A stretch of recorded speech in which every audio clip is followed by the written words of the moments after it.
Hello, everybody. Welcome back to my channel, Book Time with Elvis, with me, Mark. And I'm joined today for our first Dr. November live of this year by Jim from Mystery and Mayhem and Greg from Another Bibliophile Reads. Hello, gentlemen, and welcome back. Yes, hi, guys. Yeah, it's good to be back. Hasn't it? It's been a while since we've done one of these. It's been like... I feel like it's been forever, honestly. On my cruise. Oh, I was on my cruise ship. That's it. The cruise was the last one. Yeah. Gosh. Well, we got the three important ones here, I guess. Yeah. Well, we started out with 3 viewers, and now we're down to 1. So obviously, we've not been hugely missed. Maybe they were just accidental viewers. You get a note. Click on it by accident. YouTube notification. Click on it. Goes, oh, this is alive. I don't want to see that. I myself have done that by mistake. And me too. I have as well. But it's good. It's good to see you guys. Yeah, really. Oh, we have been missed apparently. Thank you, Ariane. It's very kind of you. Thank you. There's hi, and Sonia's here as well. Hello, hey, Sonia. Sonia. Hello. Yeah, no, so I guess, I'm not, as I said, I'm not going to get into political things on this podcast, but certainly things are a bit different since last time we had a live, isn't it? So be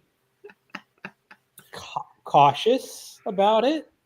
Well, of course, Jim and I can say whatever we want, but yeah, you can. Well,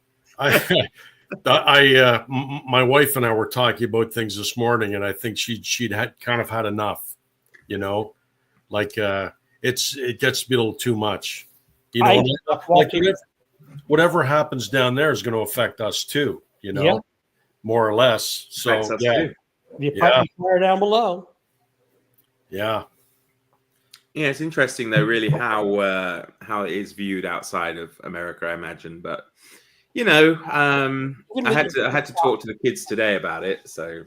Yeah, my headmaster, he unfortunately had to attend a funeral, and he said, would I substitute him today and talk to the oldest group of kids we have at school? Would I talk to them about the election of Donald Trump? And I'm like, well, I'm no expert, So, but it was interesting. It was interesting the opinions of the kids. Really, it was quite mixed, actually.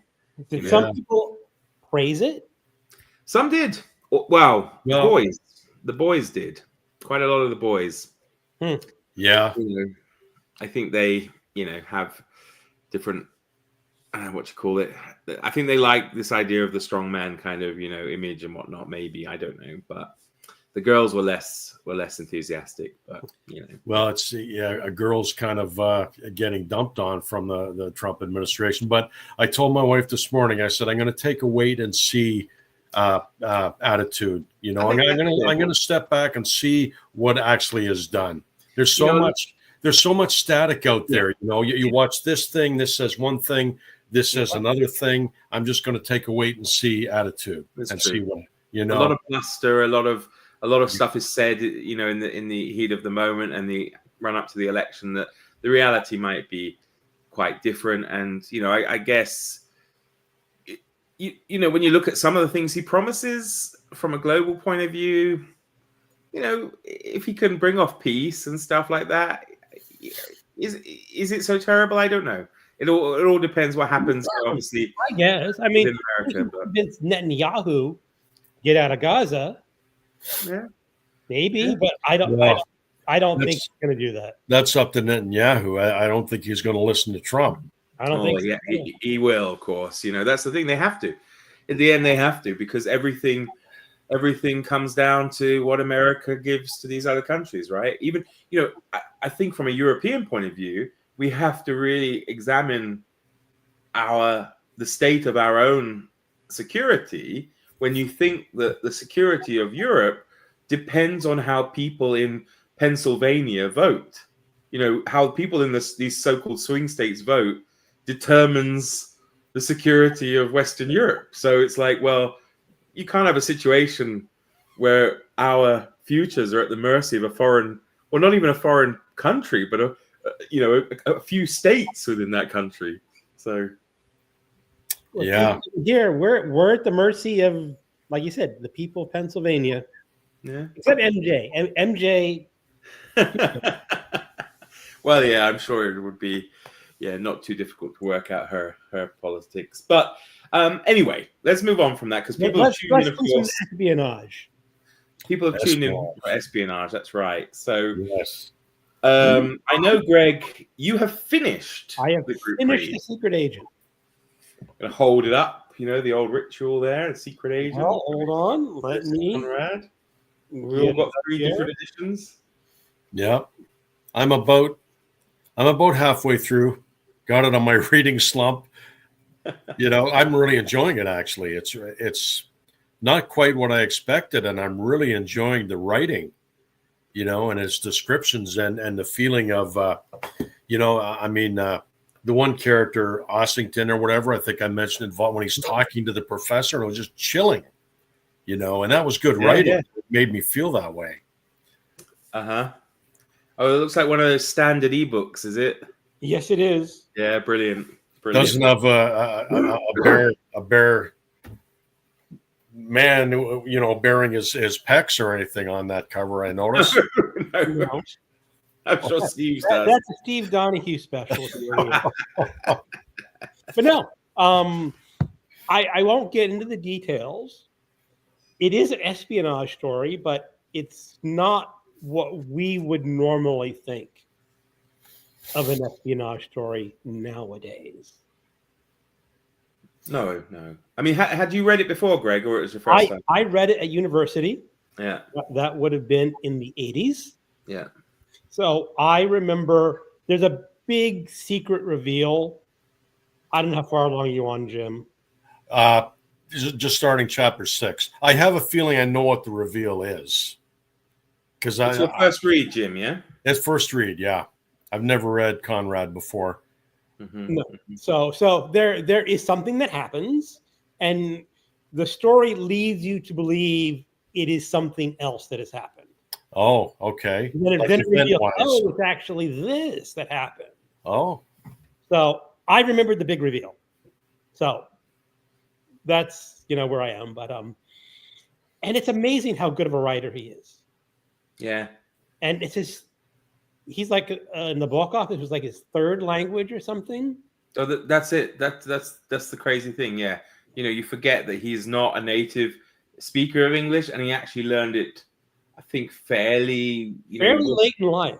Yeah, he wasn't super young. Yeah, he was mid-20s maybe or something, I think. Yeah. I didn't know that. Yeah. And he's held up there as one of those, paragons of English literature. And because he's Polish, I think, originally, actually. Jim. Polish. His name was originally not Conrad. No. And may never have actually been Conrad. He just decided not to publish under a Polish name. Yeah.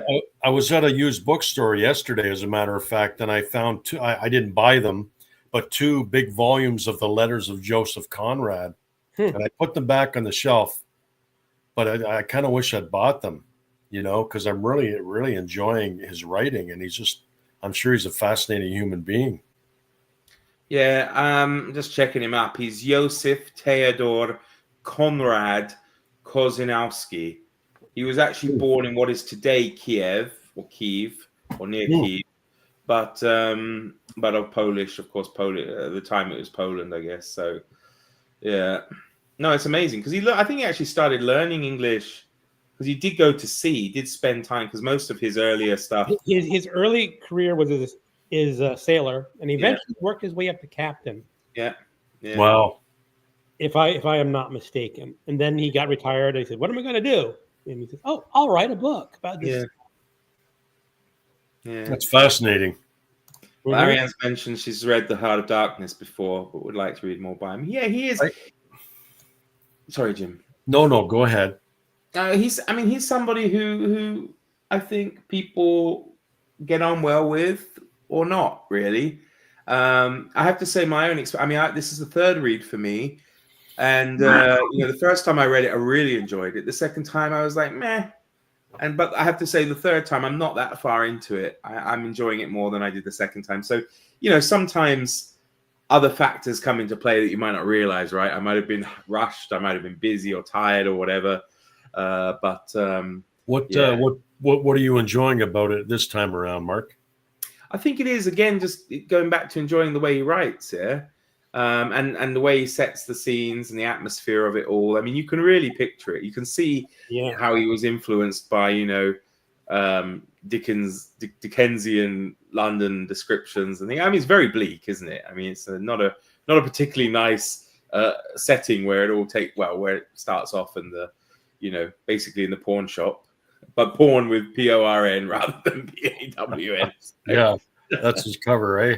Yeah. Well, I mean, eventually we'll talk about it in full, but yeah, and there was one scene later in the book where two characters are talking, and one person assumes X has happened.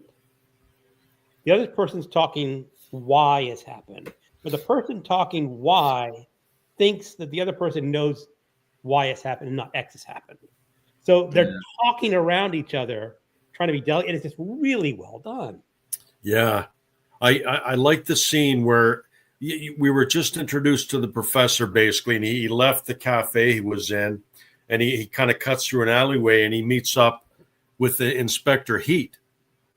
And Inspector Heat knows who he is, and he's just like, it was a very, very volatile situation. Like Inspector Heat's knows who he is and what he's capable of, and he says, "You're not wanted. I'm not after you," and you could just sense the clenching of his heart when he realizes who this guy is, and he's just confronted him in this alleyway, and just in the back of his mind, he's just like, "What's going to happen right here?" It was a very, very tense scene. Yeah, it was so well done.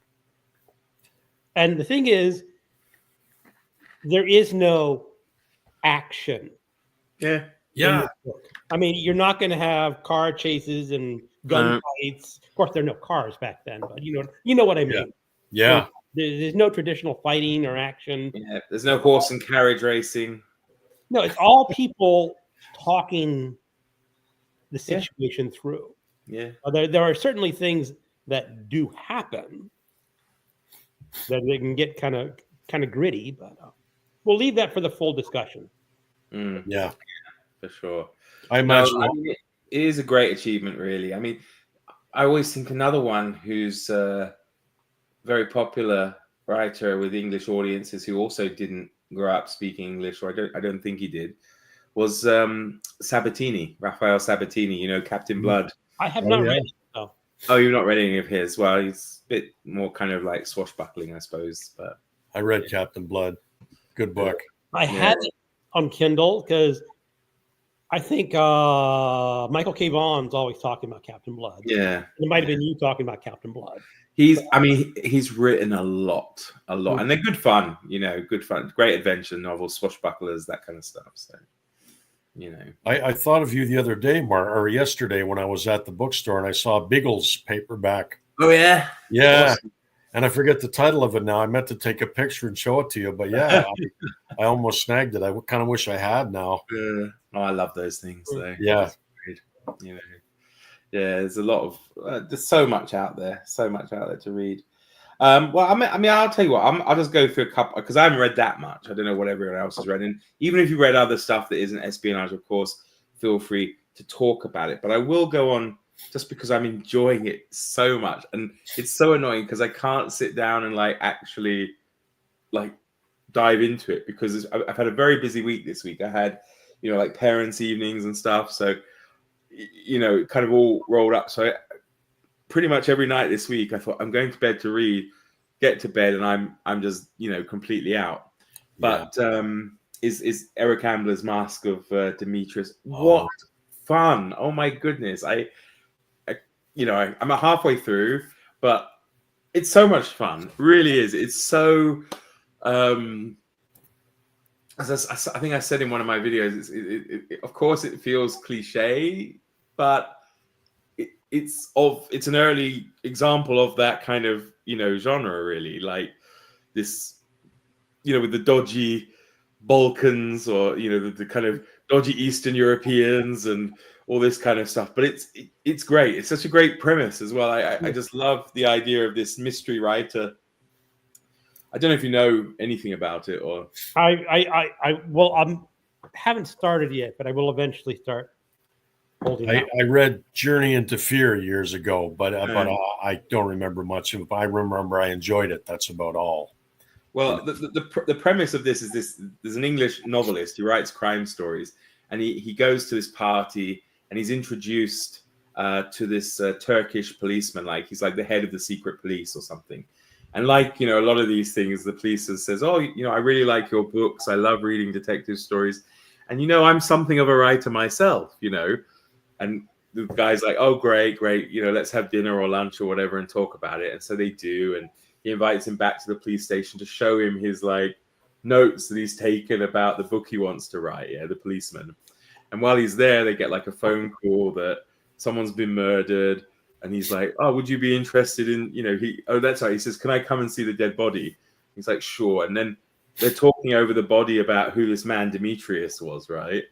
And then he just becomes obsessed with it. So he has to, he spends the book, at least, up to where I am now, tracking down this guy's life, from his early days back. But of course, he's kind of, what's the word? He's disturbed the peace, as it were. So like other people have started to notice that he's looking into this Demetrius. So he's got people following him. He's got people. Yeah, it's great. Really great. Cool. Yeah. Thoroughly enjoyable. Like I said, I have this slated for this month. It's probably gonna be the end of the month because I have a number of other obligations that I have to read for like book groups. So yeah, this is what as I understand it, if someone has some photography. Yeah. That looks good too. That's on my list. So, and it's 1938, I think, was written in. So it's like before World War II. So I'm really looking forward to it. Yeah, I think he's a Hungarian guy who takes photographs and he takes them to be developed, and then they start to think. Someone else is taking photographs with his camera, I think, is. Well, yeah, that's right. But they start to think he works for the Gestapo or something. Something like that. And then he's like, well, the only way to prove that he is not is to find who in the hotel actually is, right? So something like that. Yeah. That sounds good. And I got this actually arrived. I don't know. I think it arrived yesterday. But I want to delve into it. It's the big book of espionage. I have that on audio. Nice. Yeah. However, Otto Penzler. Yeah, but I'm a bit angry with Otto Penzler at the moment because the other day I thought, I'll just open his Victorian book of stories or whatever it is, and he's literally the first line. He had such a glaring mistake. It kind of, I don't know. Maybe I'm being too harsh, but I know obviously all the works in it are by other authors and whatever. But it kind of cheapened it for me, or annoyed me. How so, Mark? Oh, and it was quite arrogant as well. I can't remember exactly what it was he said, but he's like, the Victorian era obviously runs from the lifespan of Queen Victoria, born 1837, died 1901. And I'm thinking, it doesn't. It runs from her reign, which was 1837 to 1901. She was born in, I think, I don't remember, but I think it was something like 1817, right? Something so easy to check, and just to use something like the word obviously and then get it wrong. Yeah. First sentence of the book, I was like, oh, that's kind of it's upset me a little bit now. It's Otto Penzler, so I'll allow it. All right then, you'll let him off that one. All right. Well, as long as you say that, I trust you, Jim. So I'll give him a pass as well then. I'm surprised actually that he got that wrong. To be honest, though, is he really doing it himself? I don't know. That's true. Yeah. And you could be right. Problem is, if you had asked me about the reign of Victoria, I might have said the life of Queen Victoria, and not really thinking it through because we're not British, thinking she gets to be queen the moment she's born. Oh, yeah. It actually has to be, I guess, crowned the queen, I guess is the term, that she becomes queen. I guess queen. You'll find out soon once you have your king in waiting crowned, right? So. Yeah. I wonder if it'd be called the Trumpian era. So Well, we're going to talk about it again. I get sorry. No. I think it has fundamentally changed the direction of the United States for at least my lifetime, and maybe the next 50 years. We are not going to. I mean, honestly, we can make one mistake by electing the first time. Now we just say we have to own it. We own this idiot. He's our country. I think it was someone like George Carlin, wasn't it? Who said like you deserve. What is it? You deserve the politicians. No. You get the politicians you deserve, or something like that, because obviously you vote for them as people, right? So yeah, well, let's try to go back to espionage. And exactly. Yeah, sorry. Trying to get away from that idiot. You're quite right. We'll not waste any more time on that. As peacefully as I can. Yes, quite. So yeah, you're right though, Greg. It's probably something that maybe people didn't think of, but I guess it's also for me like a historical thing too, and I guess with obviously Victober having just finished, it's in it was quite prevalent in my mind, thinking that it's classed as the time of her reign rather than the time of her life. That's a pretty big screw up. Well, I mean, also obviously he gets her age wrong too. Then of course by giving her like 20 years less life. Yeah. That's easy enough to fix. I mean, that's like right out of the gate. That should have been an obvious. Okay, well, that's got to get fixed. Yeah. Who's the fact? I mean, do they hire fact checkers anymore? I don't know. I wonder honestly. Sometimes, especially with these Kindle books, Jesus, the typos and formatting issues with them. I'm just like, I'm still, with that Wordsworth Classics at Vanity Fair. Like I threw it out. I wasn't even going to donate it because it was just unreadable with all the no quotation marks and no apostrophe, like possessive apostrophes through the whole book. How did that get past any quality check? No idea. And I don't know if there's other copies out there like that, but I took that one out of circulation. Well, wait a second, Jim. Maybe the person designing that was a Cormac McCarthy fan. Yeah, I was thinking that when I'm reading it, I'm thinking, is this on purpose? Someone saying, I like Cormac McCarthy. Let's make that factory more like him.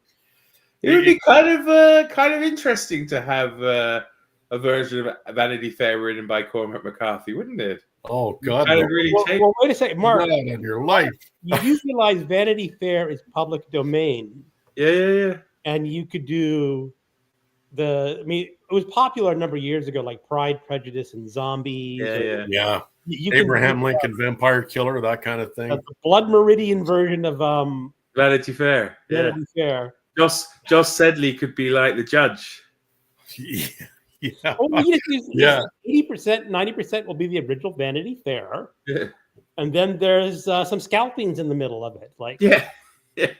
Maybe we should write that. Well, I mean, part of the book is in India. I know it's a different type of Indian, but they could probably do something with it, right? Yeah, it doesn't matter. As long as someone gets butchered very bloodily. Yeah. Oh, dear. Rebecca Sharp has to be like a kick-ass, like Red Sonja character. She just got to, that's she's perfect for that. Yeah, but I suppose now with this going on, we should have Vanity Fair with spies. Maybe Joss isn't such a big coward. Instead, he is a secret agent. So we could put there some you go on that as well. So, the alternate chapter is like, this is what happened on the surface, but this is what's going on in the background. Yeah.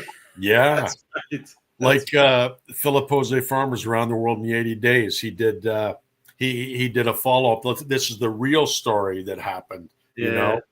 So I didn't know that. That sounds right up my alley. I'll have to look that up. Is it just called Around the World in 80 Days as well? No, it's called what the hell's the name of the story now that he did? The book he did was I've gone blank on it.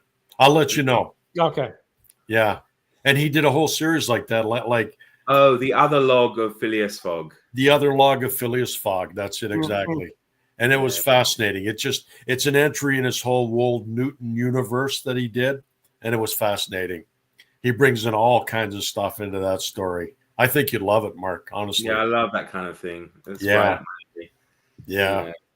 I mean, I read, it wasn't Jose Farmer, but it was the other one.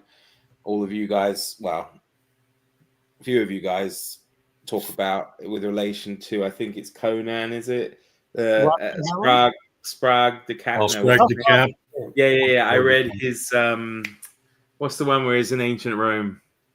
Lest Darkness Falls. Yeah, I loved it. You know. I liked it. It was very quaint, I thought. He should have stuck with those stories and left Conan alone. He was he was a religious man, so he didn't like all the kind of sex and violence thing. And like you said, he was they were very kind of precious stories. What's the word you used, Greg? Quaint, very quaint. You know. I don't know who I PO'd someone by calling him quaint in a Voxer group. I think it was like Steve Donahue or something. It's like, ooh. That's all right. Yeah.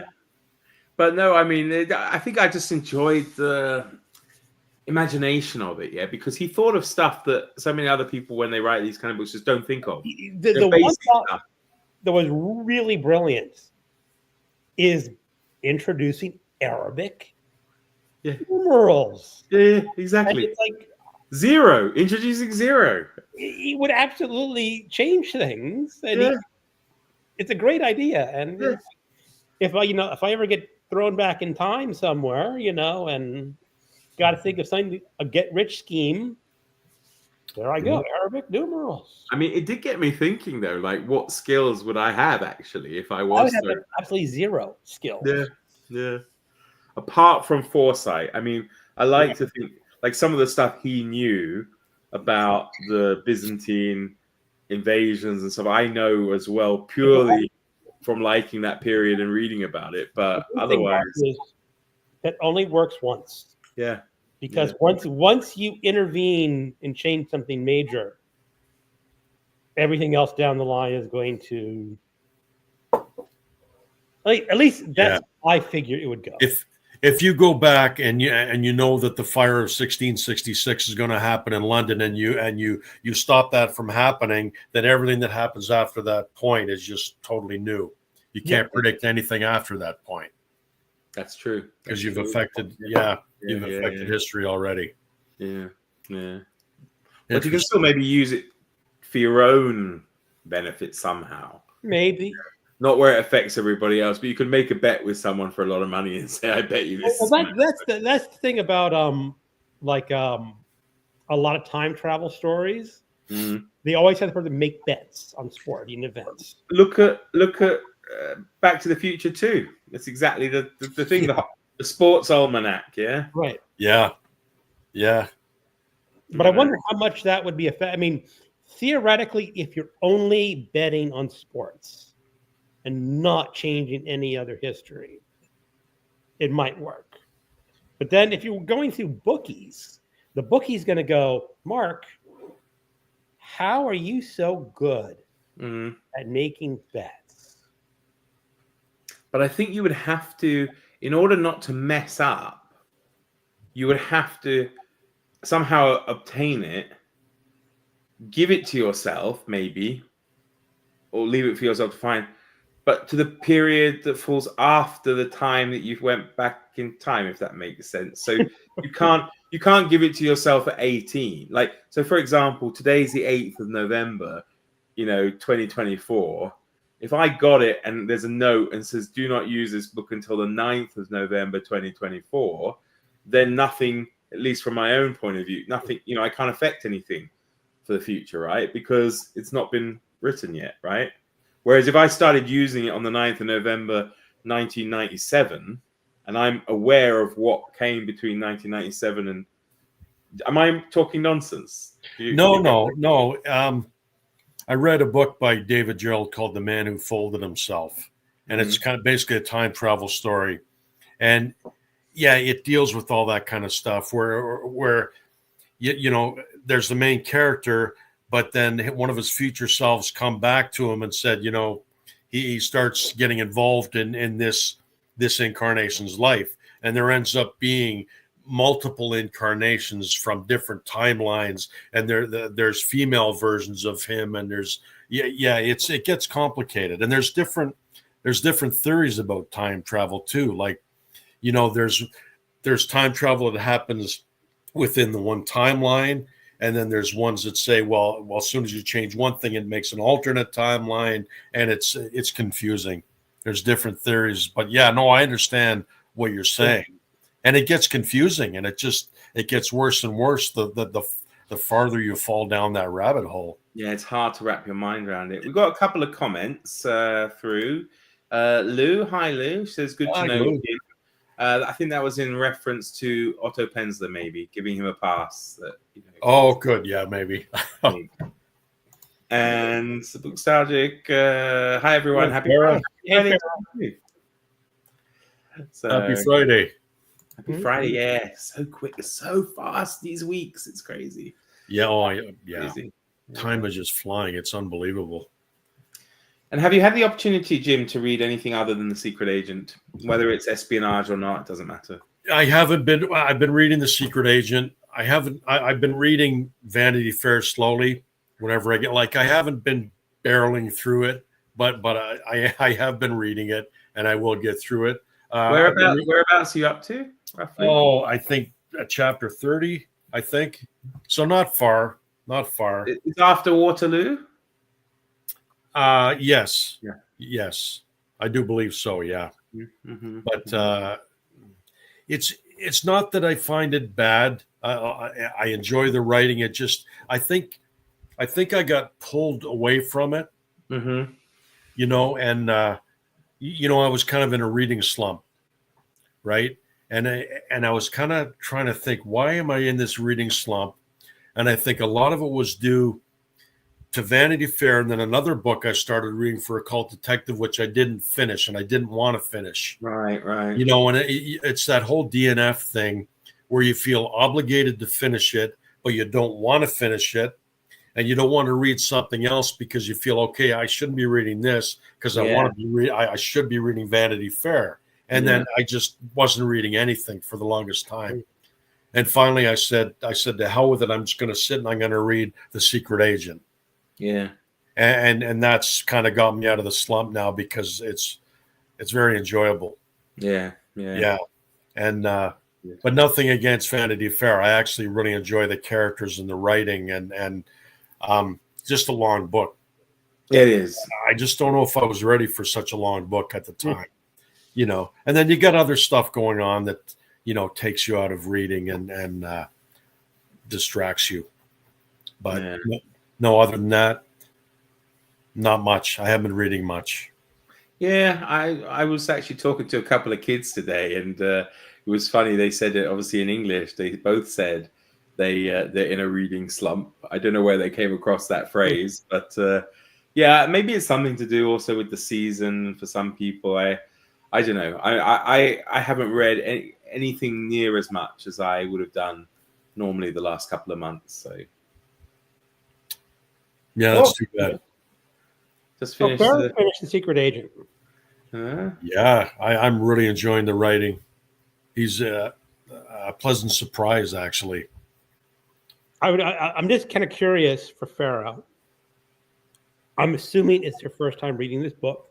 Don't give any spoilers. But did you get the big reveal before it was revealed? Did you understand what had actually happened? Or was that like, oh my God? I mean, it's not a huge reveal, but it's interesting. Well, I feel really guilty because I added Farah to I created that Secret Agent group, added Farah, and then she's already finished. So apologies for that, but I was a bit slow up the uptake. Oh, you listened to it on audio?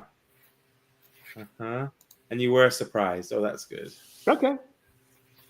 Yeah. Well, actually, I had the ebook and I had the audiobook. So I was sort of listening and reading along at the same time. So it kind of slowed down my reading, but it made me appreciate his writing more. Yeah, because it was his first non-nautical book, I think. I could be. Yeah. So I did pick up HMS Ulysses by Alistair MacLean yesterday. Oh. And Mark from Richardson Reads will be happy to hear that because he recommended it. and then Steve recommended South by Java Head. So I found them yesterday. So I'm looking forward to reading those. I kind of enjoying Alistair MacLean.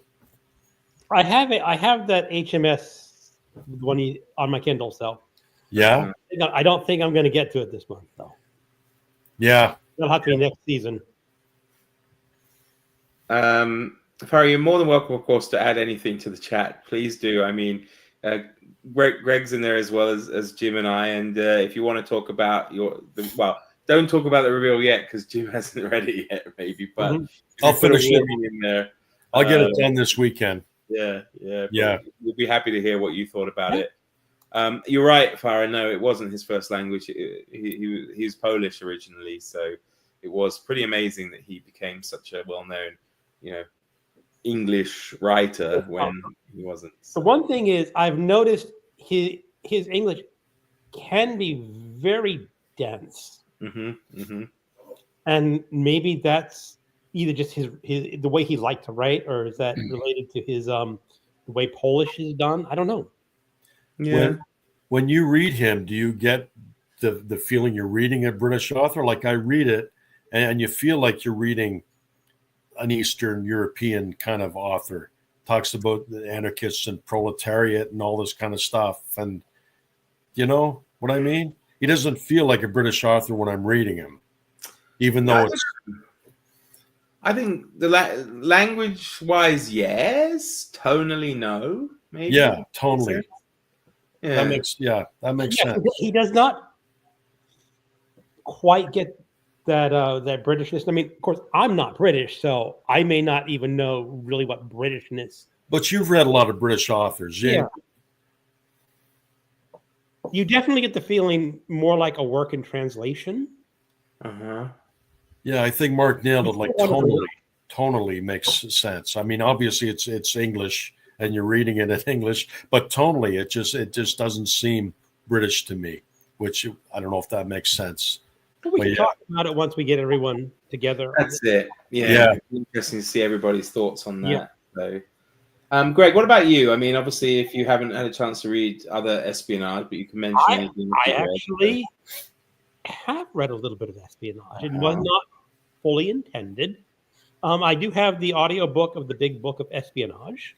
So I listened. I think it's missing a couple of stories compared to the book. Really?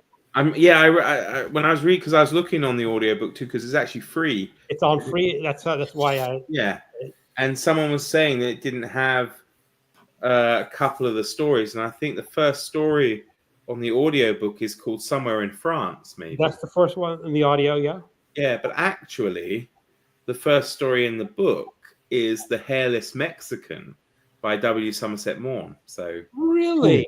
I think it's actually missing a few, whether it's a licensing thing or what, I don't know. I don't know. There are a couple of stories apparently missing from the audiobook. Yeah. That's interesting. Wow. I'll have to look that up. I mean, honestly, I think because they farmed out the book narration to a number of different narrators, right, that they may have skipped something. I don't know. But again, goes to lazy copy editing. Yeah. Yeah. But okay. But I did read Somewhere in France. It wasn't. It's not the greatest short story, but it was fine. Did you read that one, Mark? No, I haven't. I literally got it yesterday. I haven't. All right, it's fine. I enjoyed it. I'm not going to off my list, but I had picked a book for nonfiction NoVember, and I started listening to it. I said, "Wait a second, this is an espionage story," and it's 4 Shots in the Night. A True Story of Spies, Murder, and Justice in Northern Ireland by Henry Hemming. This is about the Troubles in Ireland. And the whole idea is that there was an Irishman who was recruited to join the IRA in secret. And eventually, he got found out that he was a British agent. So 4 Shots in the Night described what happened to this British agent. And the murder was unsolved for decades. And only more recently have they gone back and they resolved what happened here. And this author goes through all the possible people who could have killed him, how he got recruited. And one of the interesting things he said is that he was not the only British agent in the IRA. And I think he said out of the 7 top IRA leaders, 3 of them were British agents. And just how to go around and settling those troubles. So that's, again, a different sort of espionage story. It's not the action adventure story. This is just very interesting. So I guess if you have to infiltrate, as British people, if you have to infiltrate an organization, I suppose it's one of the easier ones to be able to get away with. I mean, it's much easier probably to pretend to be, Northern Irish or no, these were Irishmen. They were Irishmen working for Britain. Working for Britain, and that's why the IRA says when you get caught, you get killed. Yeah, that was the penalty for. Oh yeah, they wouldn't mess around if they found you out. It's the same on the other side though. I think it's on record now that the British I want to say Secret Service, but I don't mean them. I mean like the likes of the SAS, Special Forces, literally took people out in the night and disappeared them as well. So even on the government side. So yeah. Have you guys ever read Daniel Silva, The English Spy? I think I have read one Daniel Silva book. Yeah, he's got the one character, I forget his name now, but there's like 15 books in the series, and I read. He has something to do with art. Yeah, he's an art restorer. Art restorer. He's also he works for the Israeli. He's an Israeli secret agent. But that's what I remember. Something with Israel and art. Yeah, and the one I read was The English Spy, and maybe the one I read too, but that's been like the 90s. So don't. Yeah, it's been around a while, but it's a good book, Mark. If you haven't read him before, I'll just put it on my list. Yeah, but it's part of a series, so I don't know if you want to grab the early ones in the series, but I read that one standalone, and I enjoyed it just as much. Yeah, really good. All right. No, it's great fun. These if you get a good espionage book, it's really good, I have to say. Yeah, I love the I've forgotten it. Somerset Maugham again. Maybe it's one of the stories. It's like a collection of short stories that he does about one spy. Aberdeen. Something like that. Yeah. What is it? Aberdeen was Michael Innes. Ashenden. Okay. Ashenden. Yeah. Yeah. They're great. Famous spy, Ashenden. Yeah. No, I mean these are great. I mean they are. I mean the amount of stuff you get for your money, and also get introduced to, different authors, I suppose, that you wouldn't normally know or get to see. But yeah. That's why I like those anthologies for that reason. For that very reason. I mean, it introduces you to authors you might never have read before, or you wouldn't read. Yeah. No, definitely.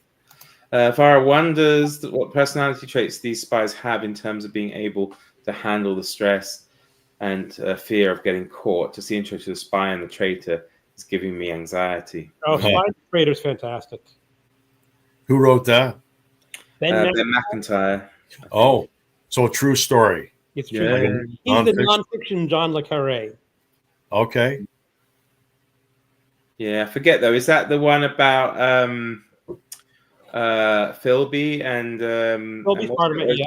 Or is it the Oleg Gordievsky one? It's more not Philby. The American who was a spy got caught, and he outed the American spy in Russia. I forgot his name. Yeah. But the whole idea was how to get out that asset from Russia after he. Yeah. Oleg Gordievsky. That's it. That's the one. Yeah. Farrah's probably read more. recently, so she would remember the names. Well, I read actually his book, Gordievsky's book itself, like a couple of years ago. It's called Next Stop Execution. That's well worth reading. Probably the two go quite well together. But Ben McIntyre does do some good spy nonfiction, yeah. So something about the woman named Sonia. Agent Sonia, yeah. Agent Sonia. That was a good one.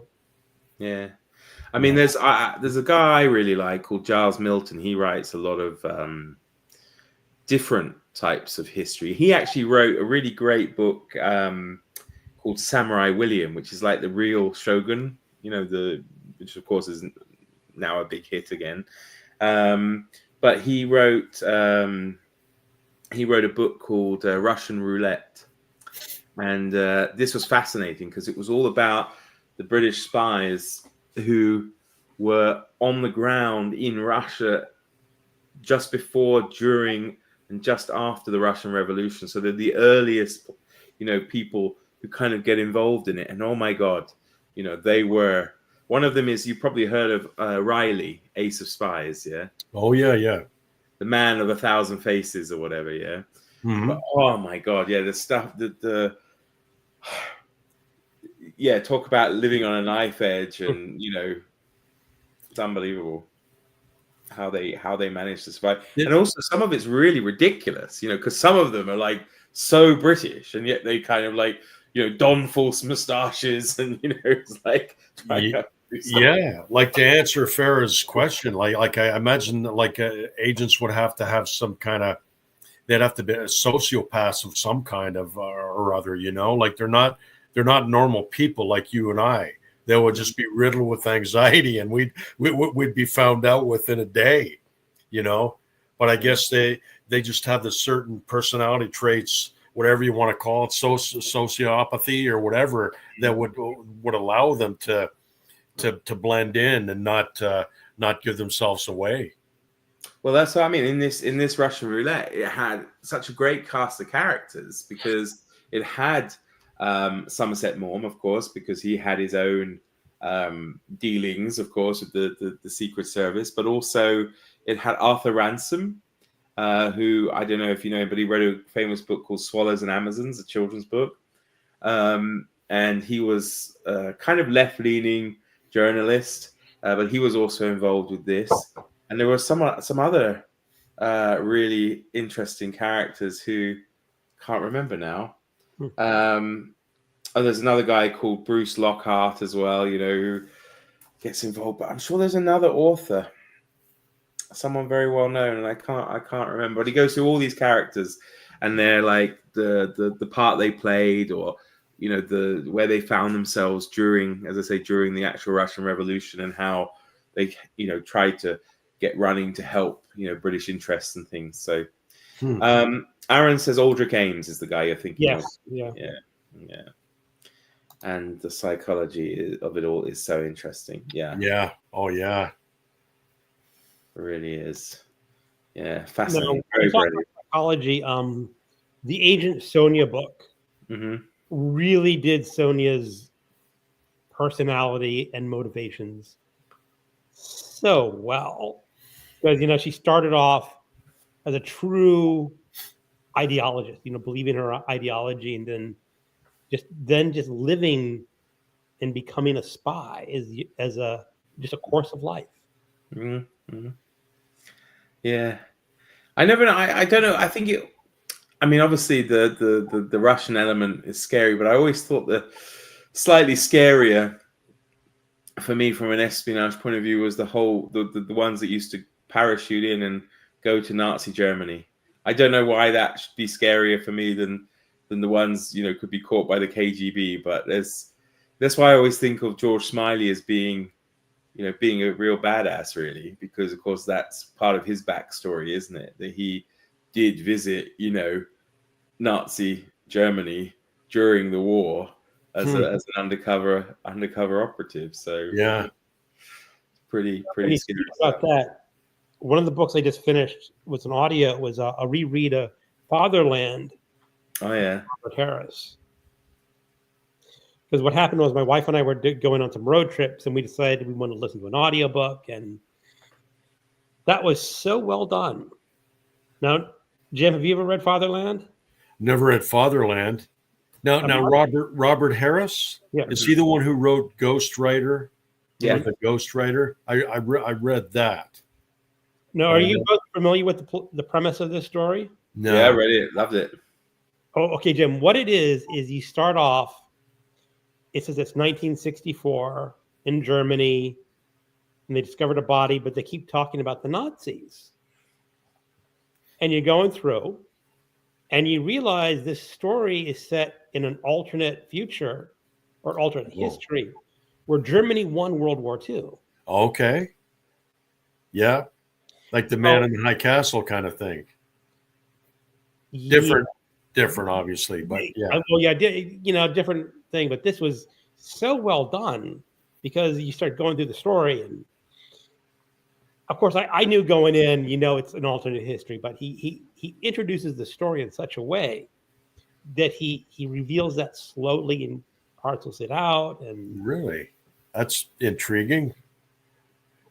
It is, and the thing is, it's also kind of a good mystery story. Yeah. Because it's a murder, but you got all the Gestapo, because the Gestapo tells the police detective, "You're off the case."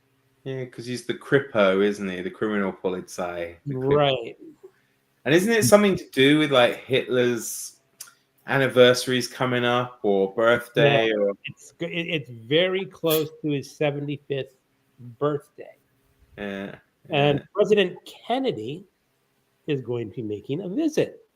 Yeah. And you're going through, well, I guess he didn't get assassinated. But then you mention his age, you go, wait a second, something's wrong here. Yeah. And later they said Joseph Kennedy is president. Yeah. Huh. So he parcels out that information, so you stop. I'm gonna write this down. I'm gonna write that down. That sounds really good. Now the one issue I had in the first time is that the big secret is not really a big secret.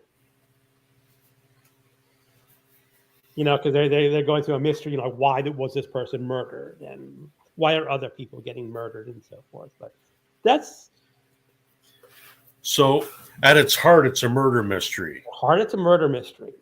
Huh. It goes through like how a police officer would solve a murder, except it's Nazi Germany. Yeah. Really well done. I like the sounds of that. Mm-hmm. It is good, I have to say.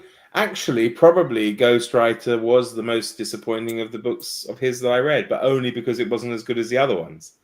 So I'm not saying it wasn't good, but I don't know. Archangel was pretty good, I seem to remember, although it had a bit of a weird Stalin something or other about it. I can't remember exactly. I've only read, I think, Imperium, his ancient Rome novel. Mm-hmm. I think there's more than one ancient Rome novel that he wrote. Yeah, he wrote, I think Imperium's part of a trilogy about the orator. What's his name? Cicero. Cicero, thank you. And yet he also wrote one on Pompeii, which I read for There's No Place Like Rome. And I really enjoyed it because, again, it's a mystery set with within the background of Pompeii going up. Actually, was there a mystery? I can't remember now. Yeah, there was some murder. Yeah, okay. But it was like he just goes all into the engineering of the aqueducts and things. It was great, really great.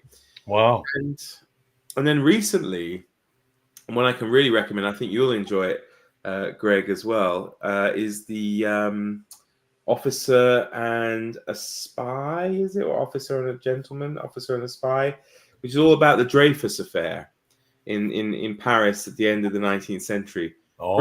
Brilliantly done. Yeah. Yeah. Yeah. Have you guys ever read Gorky Park by Martin? I have. This is for Aaron. Oh, nice. Nice. I have it too, I think, actually. Right behind me. Gorky Park. Yeah, great. Yeah, I read that years ago. Yeah. And there's a I love the idea of a Russian police officer solving a mystery in another country, and then there's one I haven't read yet, but I did see the movie called Child 22. Oh yeah. Oh yes, Child. That was another one set in the time of Russia. Yes, yeah. I remember that one being really good. You read it, Greg? And he wrote a sequel, and I said, I'm going to get the sequel. And I never finished the sequel. It was just... Oh, well, I want to get that book. The first one, Child 22, was a great book. Yeah. But the sequel just... I never finished it. Didn't live up to it. No. That happens a lot, eh? Mm-hmm. And Conclave is really good. I think they've just made a movie about it. Conclave by Robert Harris. Oh yeah, yeah. It's a new movie because it's all about the electing of a new pope. Oh yeah, I think I saw the trailer for that. Did I see? Yeah, the trailer? it's got Ray Fiennes in it. I think. Yeah. Great. That's a good book too. I really enjoyed that. That looked exciting, actually. Yeah, it was exciting. All the dodgy dealings that go on. Oh, and they do. That kind of stuff goes on. Definitely. They're human, if nothing else. That would be interesting. I don't know anything about the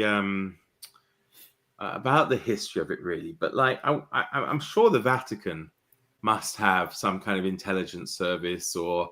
Oh, without a doubt. Without a doubt.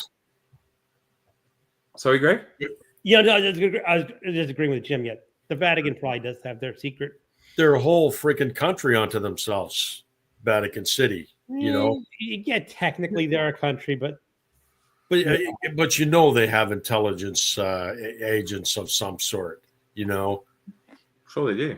Oh yeah. I mean, how convenient, given that it's like a universal religion, that they can literally send agents almost well, as long as the religion's not outlawed, but to almost anywhere, just in their normal guise of being a priest, right? I mean, yeah. And I'm sure there's a book or two out there that deals with that kind of thing, and I can't remember it offhand. Was it? I don't even remember where there was some kind of Vatican agent or something who had to investigate something. My memory's awful. Jim, you're sparking my memory. Right? It sounds like you're going down the Da Vinci Code tree. No, Da Vinci Code. This was a mystery set in the Vatican. Yeah. I think there was a murder in the Vatican and someone had to solve it, or it's just not fully formed in my head. Me too. If you look it up on your phone or something, I'm sure you get murder mystery Vatican. I know it's out there. Well, there's a book by Lucien Gregoire called Murder in the Vatican, but I think that might be non-fiction. Let me look it up real quick. See if I can find it this way.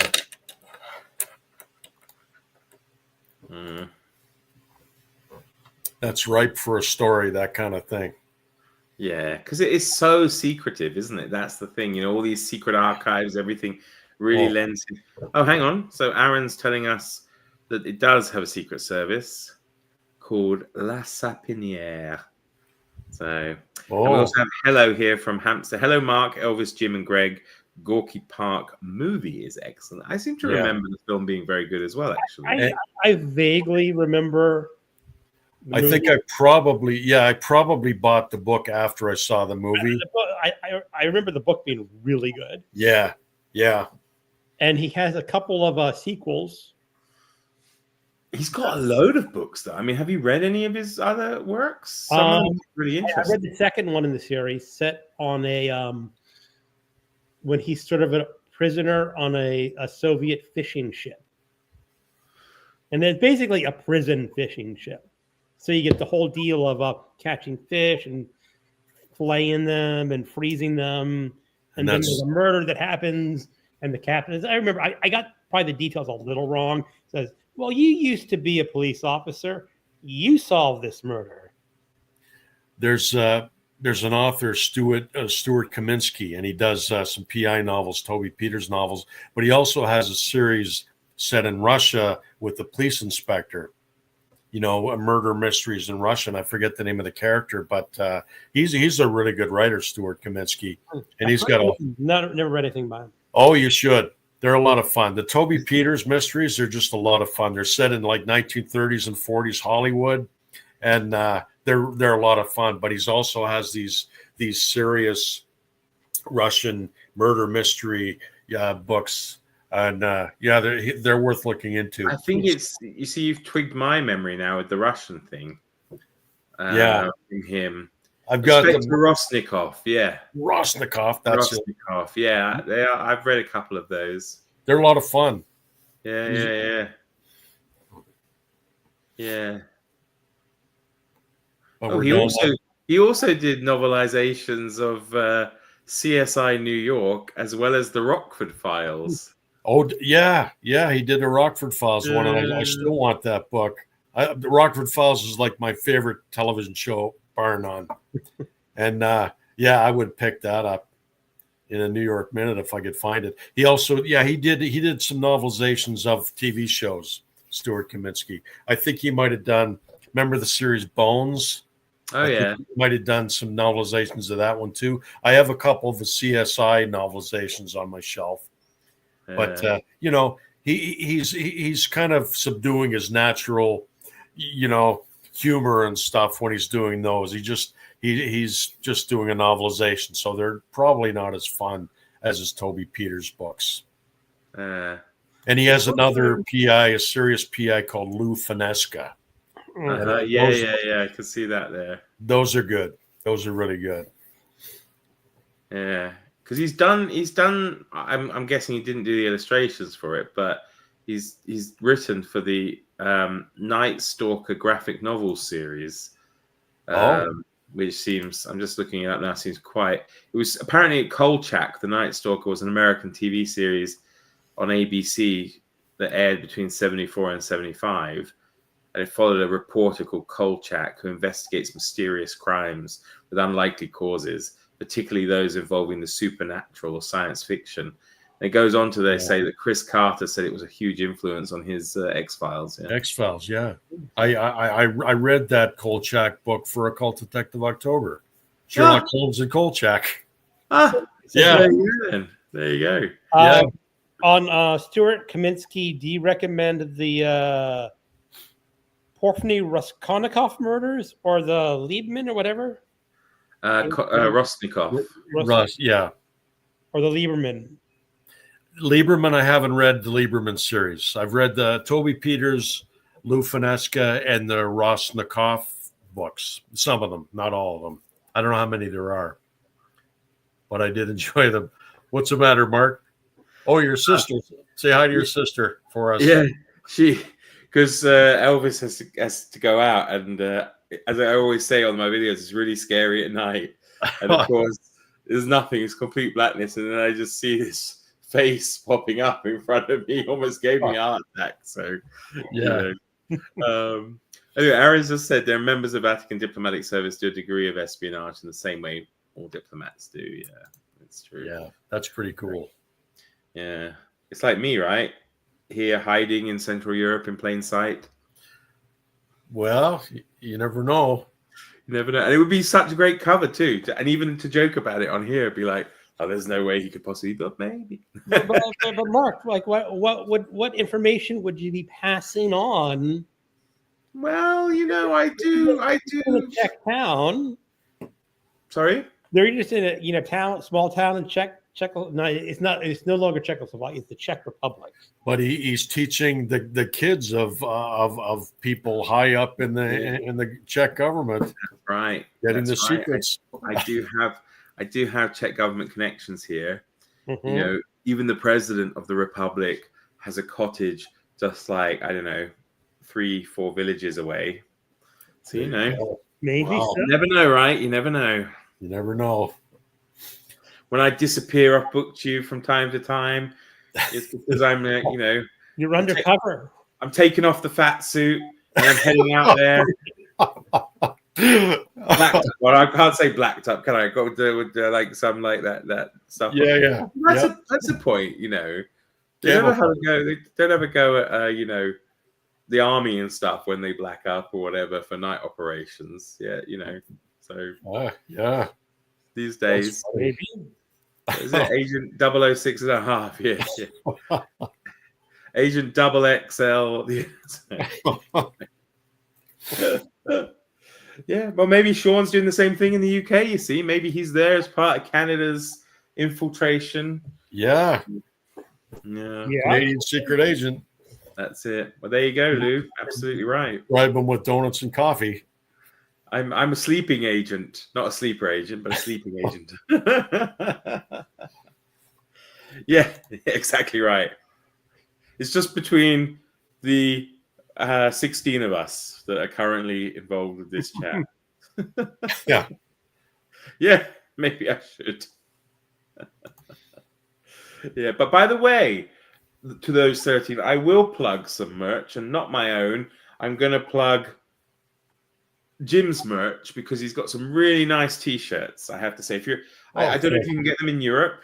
As I said, I couldn't see that, but if you're in North America, they look amazing. Oh, thank you, Mark. Yeah, I'll your merch yet, Jim? I didn't know you had any.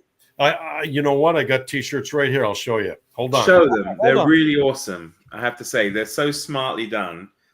I really like them, actually. So, you got merch, Greg? I don't have any merch. Got to get yourself some merch. See, now you're retired, you might need the extra income stream. Mark, you need to send me a link to your Charlie Chan Kindles. Yes, I will do. I can't buy them right now because I'm on a book buying ban, but that's a tank top. Oh, there we go. Yeah. Look at that. Awesome. And I've got mugs on the way. Apparently the mugs take longer to ship. So I got a message the other day that the mugs are on their way. And here's the red T-shirt you were talking about, Mark. Yeah. This is the one I wanted to get. Yeah. That's for my daughter-in-law. Nice. I hope she's not watching now because the surprise will be ruined. Oh no, they already know. They already know it's going. But yeah, I'm gonna have to look into that on the site and see if maybe there's a button I didn't press for European market. I don't know. You have an American market for that stuff?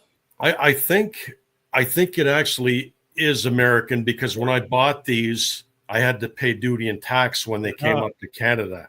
Okay. So it would be cheaper to get them in the States. It is a United States site. But I'll look into that. So Farrah wants cat merch. Well, you could both do cat merch, couldn't you, really? Yeah. My big fat cat. Great, Jim. Yeah, they do. Oh, thank you, Farrah. Nice, yeah, Jim. It turned out well. I was happy. Thanks, Lou. Yeah, because it's one of those, that's what I love it. When I try to do these things, they end up overcomplicated. Now, it's simple. I don't know how long it took you. Maybe it took you a really long time. But it looks simple, but that makes it look classy, right? It's not, you know what I mean? Well, really, I like it. For a logo, simpler the better. Yeah. Yeah, I think they turned out really well. I was happy with them. And I don't want to be that guy to be pushing merchandise and stuff like that. But I thought, why not? I'm gonna make a logo up, and I've got the Threadless. It's a Threadless site. It's called Threadless, and that's where they sell the T-shirts. I had that site already, so I figured it. And it's so easy to just upload a logo, and then you click the options that you want the logo to appear on, and you're done. Then you just share the link. I would have to think of something that you could wear the T-shirt or whatever. Just have it make sense. Well, see, I love your beginning, Greg. What? Your beginning with with the kind of bar at nighttime. It's got a noirish feel to it. Yeah. Like I love that. I would wear that on a T-shirt. You would? Yeah.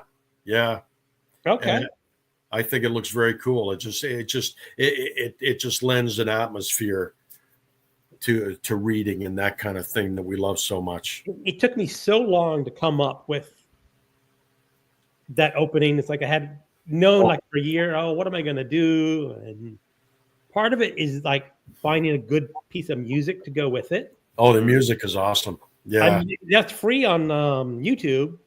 There was another one I wanted to use, but it was not free on YouTube. And I was going to write the composer and say, can I use this? But, he might have said yes. I mean, it's not like you like that. You preferred that over the one you ended up I with. preferred the one, the other one that I couldn't get, but this one, the one I found was similar in style. Yeah. It's just the double bass, Yeah. string double bass playing. So Going back to what you were saying though, Jim, you don't want to be that guy. I don't think there's anything wrong with it. No, because you're not obviously you're not forcing people to buy things. You're just casually. I mean, if you mention it all the time, then maybe.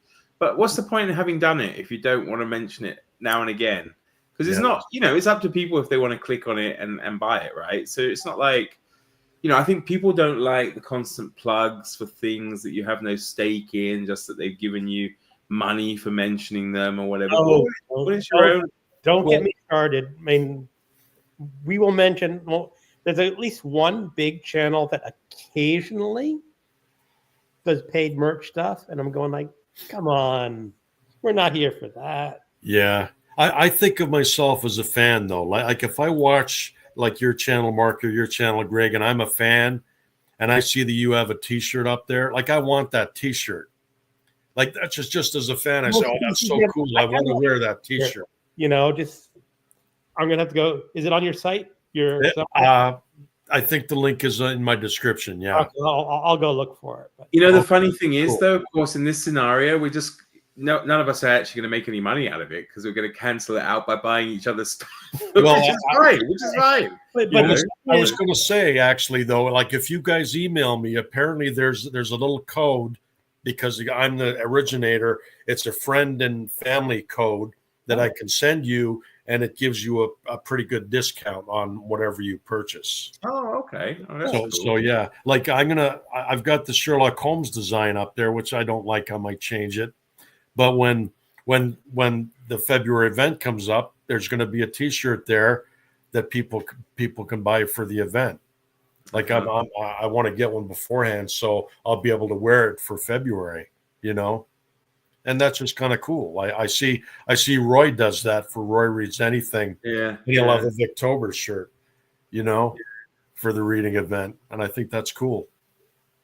I just some breaking news here is I see Steve Donahue has put up a video, so he has not gone completely to ground. I don't know why he's missing this evening, but for those of you who might have thought he had done a runner or whatever, he's actually still around. And the reason why I'm looking, rather than not being antisocial, is I'm actually just going to bring up for those for our wonderful viewers. I'm trying to bring up the link to Jim's thread list. Yeah, so. I think you mention it, don't you, in your Happy Halloween update video? So I can actually put that here. So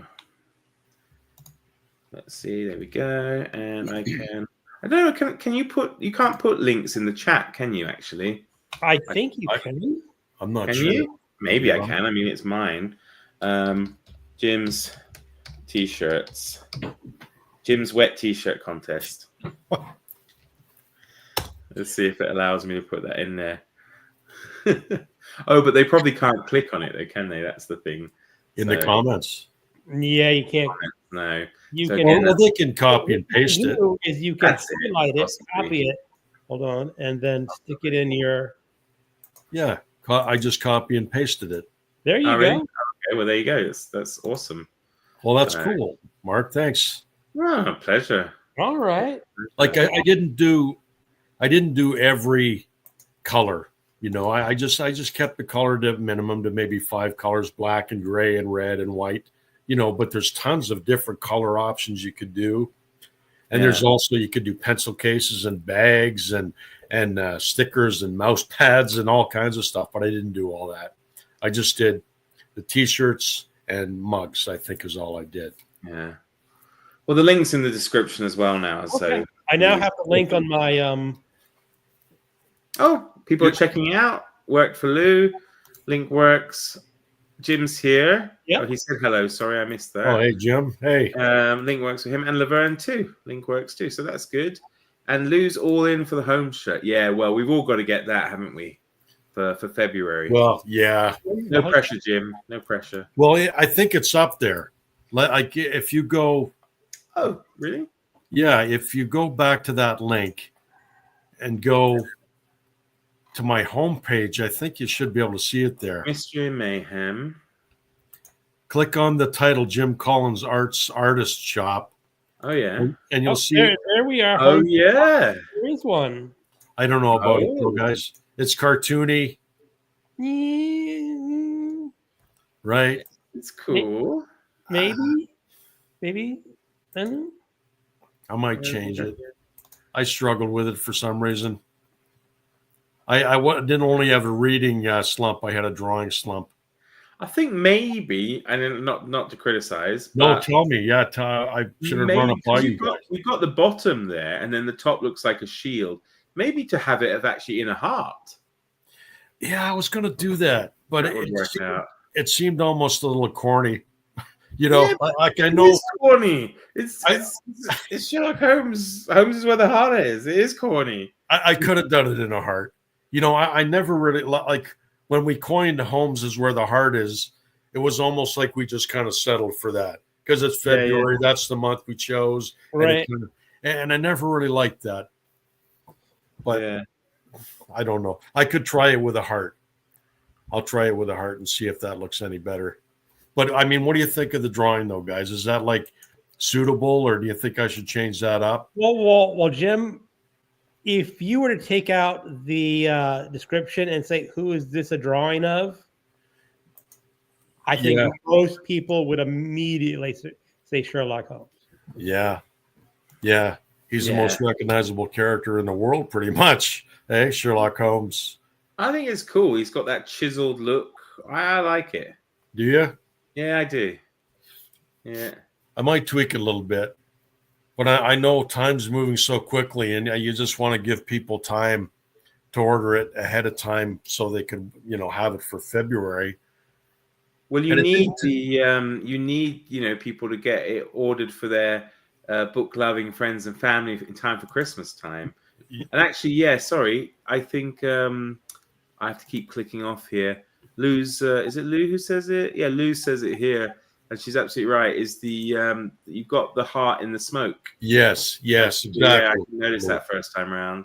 Yeah, I kept it low key. I wanted a heart in there, and I had it in the smoke. Initially, I had the smoke enveloping his entire, and I tried 5 different ways, and it didn't look right.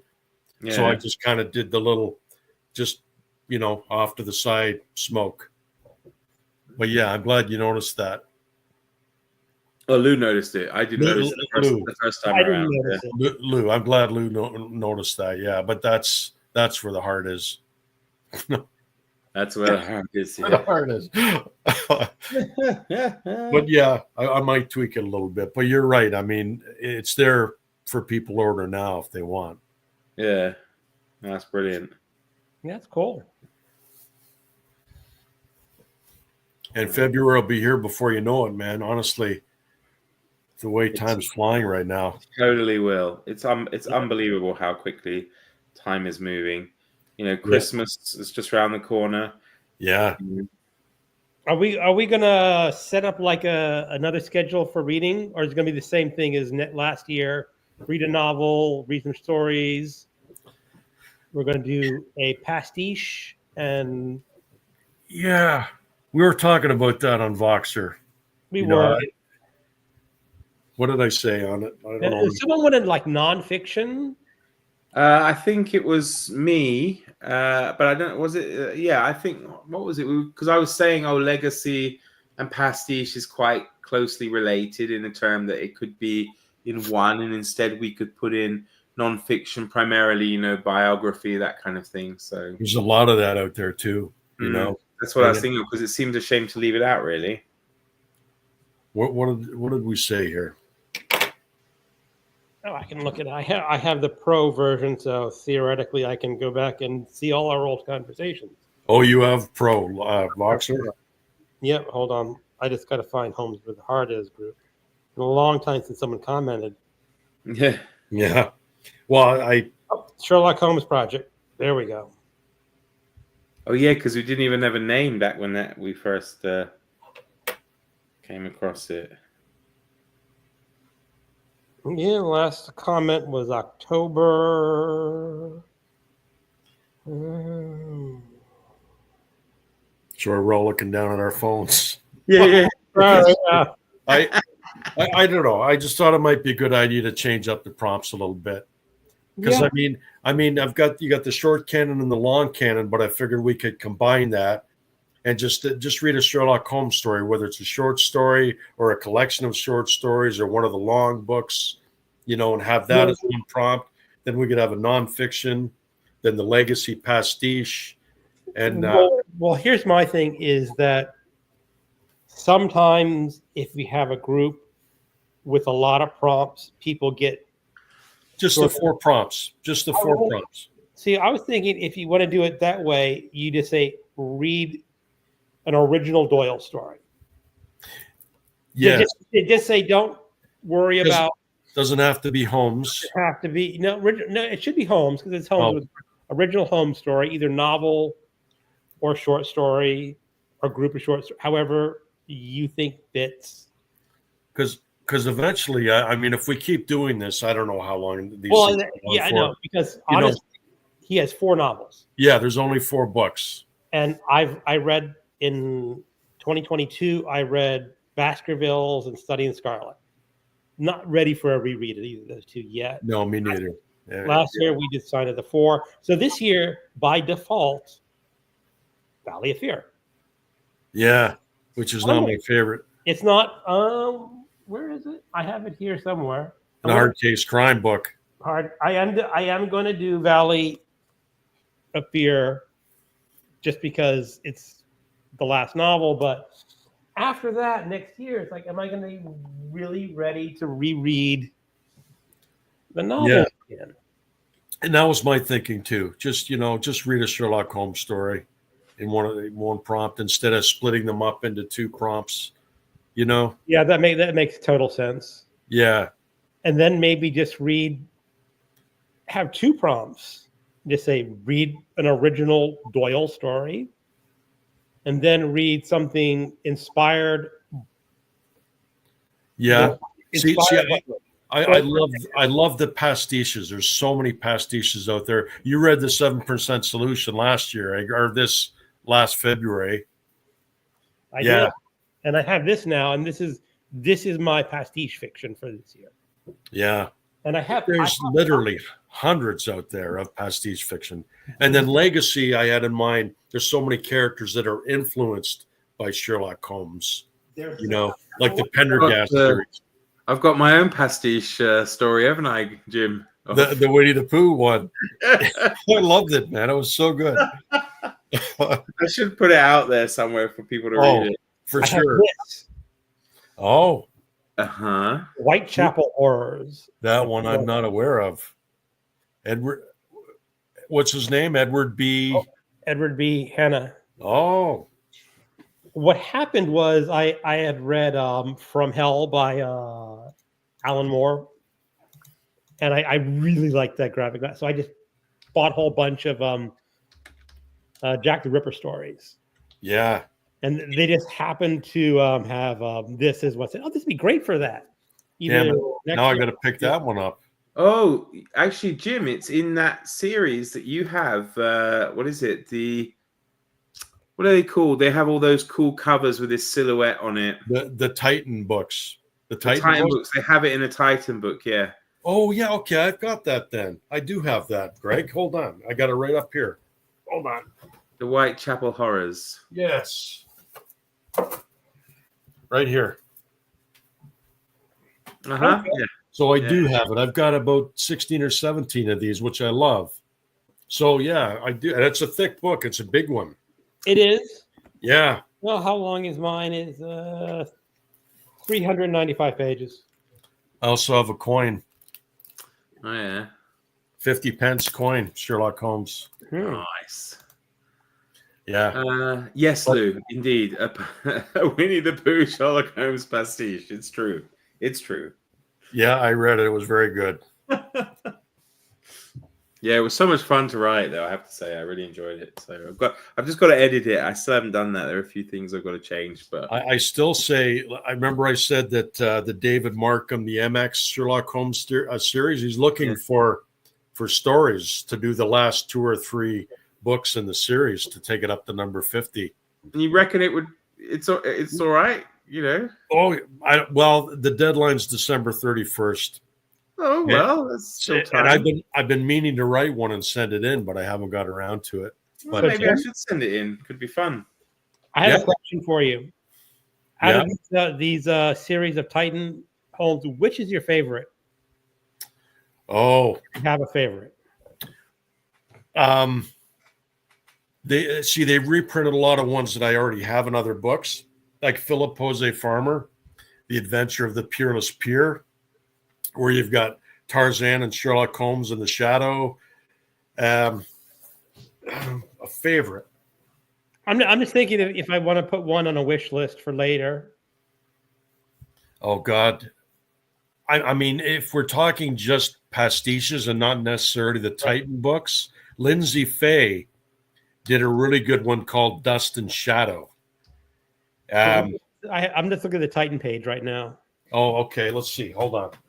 Let's see. The World War of the Worlds one sounds really fascinating. Yeah, that was good. Yeah. The Veiled Detective was really good.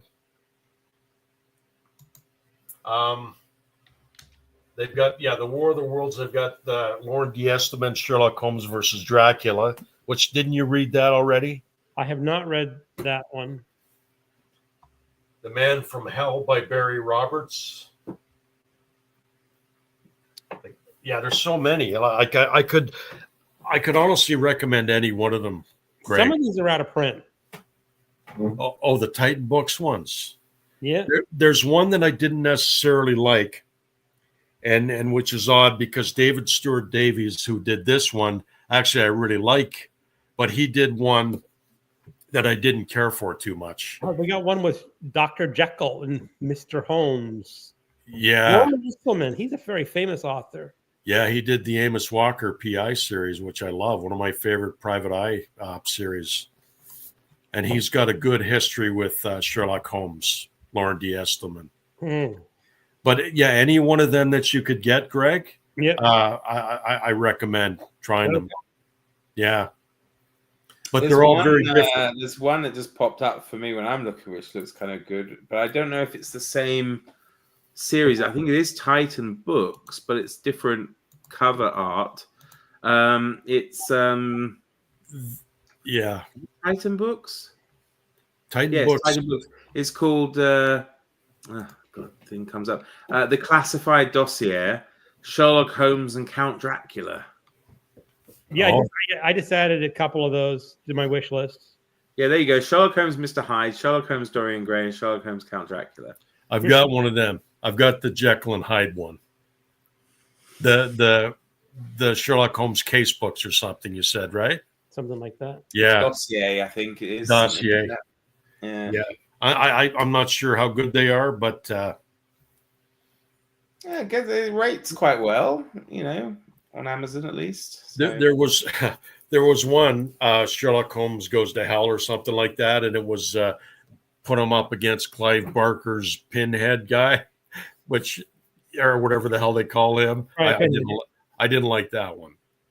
It was okay, but there almost comes a point where it doesn't become Sherlock Holmes anymore. I can keep a pretty open mind if he goes up against, if he's got Tarzan or the Shadow or Sherlock Holmes meets, it's a War of the Worlds thing. And I can usually, I'm okay with it, but that one just kind of took it over a line. Well, that sounds like it's theoretically, Holmes would have been around in the timeline for War of the Worlds. Yeah. So that kind of makes sense. But if Pinhead was after World War II or something, so you're just stretching things too much. It was stretched a little too much. It got a little crazy, that one. It's crazy. kind of interesting reading the blurbs here because there's like a lot of blurbs under this Dracula one, and some of the books are called things like, by J.S. Barnes, author of Dracula's Child and The City of Dr. Moreau. So you're getting all these different books that I've certainly never heard of, and the Cthulhu case books. I think I've heard of those. I don't know. I've got them. I read the last one for Occult Detective October. There's 4 of those by James Lovegrove, and I like those. I actually really like those. James Lovegrove. He gets Sherlock Holmes. He gets all the tropes and the character of Sherlock Holmes, and yet he brings in this H.P. Lovecraft kind of stuff. But Holmes and Watson still act like Holmes and Watson. So you can suspend your disbelief and think, oh yeah, Holmes, he's kind of dealing with this occult kind of stuff. Those are fun. Those ones are fun. It sounds fun. I'm just thinking about this Dracula. I'm wondering if they're on the same side or on opposite sides. So it could be interesting. There's been more than one where he's gone up against Dracula. There's but others not working with him. There's some where he's worked with him, and there's others where he's worked against him. And it's like Jack the Ripper. There's more than one title where Sherlock Holmes has gone up against Jack the Ripper, and there's one called The Last Sherlock Holmes Story, which is a little different, and I won't spoil it for you. But yeah, there's quite a few where he's gone up against Jack the Ripper. And I do like a good Jack the Ripper story, though. Oh, me too. Have you read The Lodger, Jim? That's not the Michael. No, that's Robert Bloch. Is that Robert Bloch? No. It's older. It's Mary Le something Bellows. It's really good. It was actually one of Alfred Hitchcock's first films, silent film about fog, and in it, it's about it's not actually Jack the Ripper. It's a Jack the Ripper kind of inspired story, but I think you would really like it. The Lodger by Mary Belloc Lons. I think you might enjoy that. Yeah, it was written in 1911. So okay, I've never read it, but I've heard of it. Yeah, no, it's very good, very good.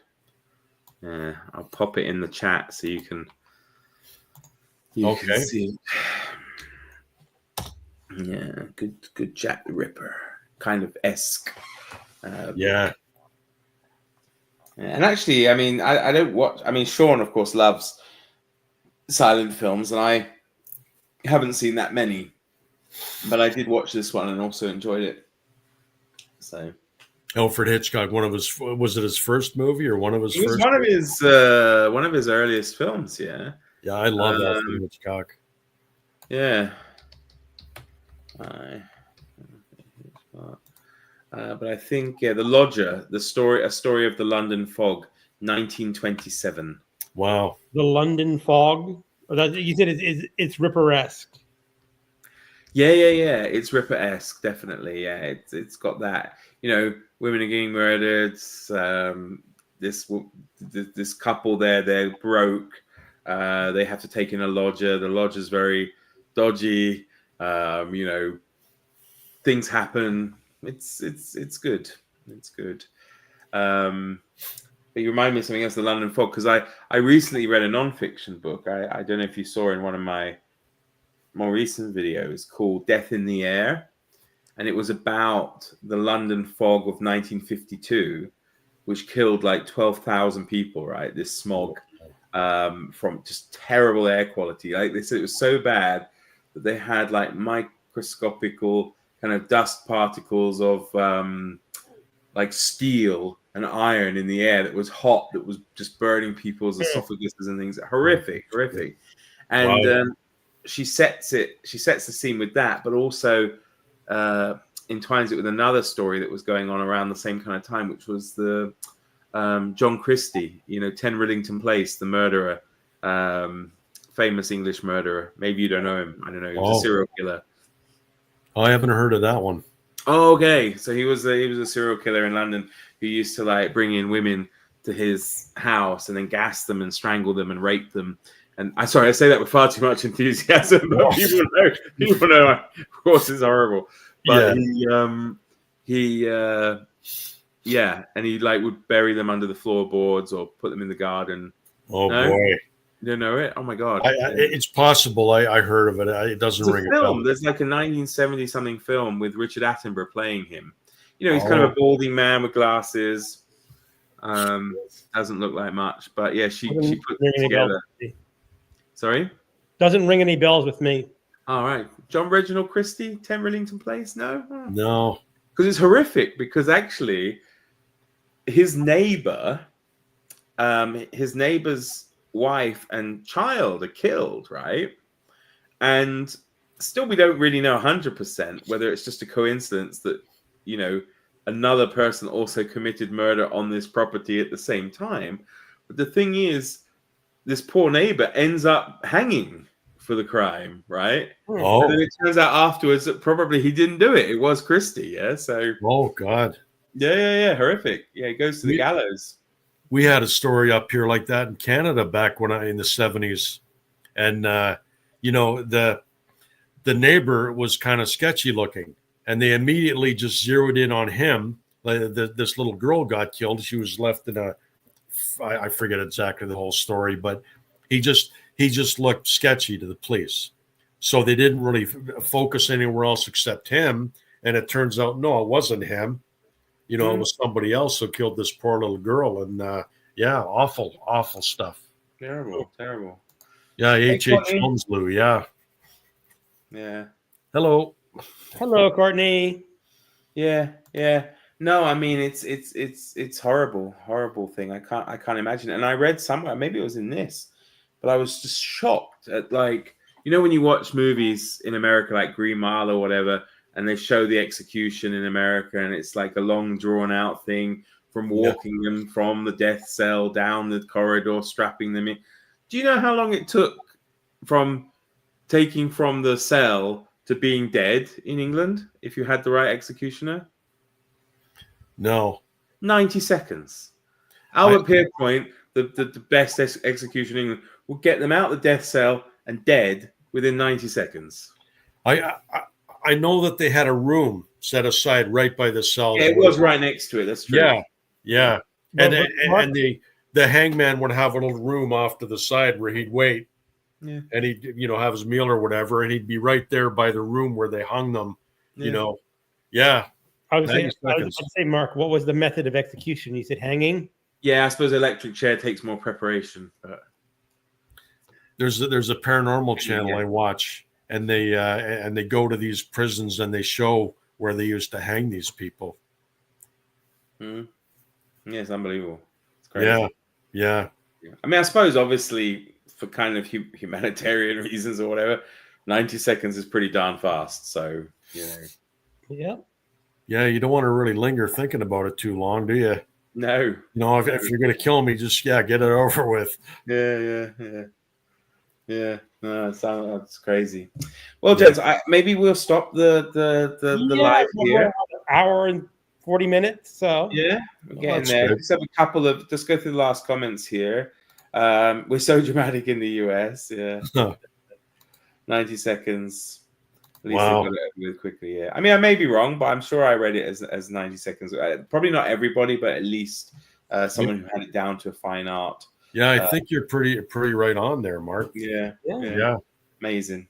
Yeah. All right. Well, thanks so much to everybody who came and engaged in the chat, and even for those of you who just sat back and listened. As I said, if you're looking for a nice early Christmas gift, you could get a very nice T-shirt from Jim, Mystery Mayhem. Check the comments down below, and we shall be back, I guess, hopefully next week, to discuss more espionage.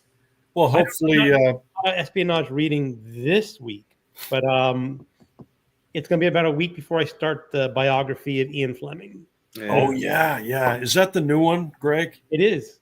Yeah, I want to get that. The Complete Life or something. Complete Man. The Complete Man. Yeah, I saw that at the bookstore the other day. I want to pick that up sometime. Well, I'm thinking of reading the one you talked about, Jim, which is the Roald Dahl. The Irregulars. Yeah. I think that could be entertaining. Yeah. So yes. Well, hopefully Steve and Randy will be able to join us next week. I don't know. Well, yeah, I wasn't sure. I didn't actually ask Randy because I know he mentioned that he didn't want to host, right? So I wasn't sure, but hopefully I will ask him next time if he wants to. I to thought join. Randy said he didn't, how the reasons he didn't want to host and do too much, but he said he was going to read The Secret Agent. Yeah, I thought so. Yeah, apologies, Randy, if you happen to catch it. Then I thought it meant you didn't want to necessarily do this either, but if you're feeling up to it, we'll definitely have you on. As well. Absolutely. And thank you too, Lou. It was lovely to spend this Friday evening with all of you as well. So from myself and my two wonderful co-hosts who joined me, we wish you, of course, a very pleasant afternoon/evening and weekend. So thank you, everyone. That was a lot of fun. It was good. Bye-bye, everybody. Bye.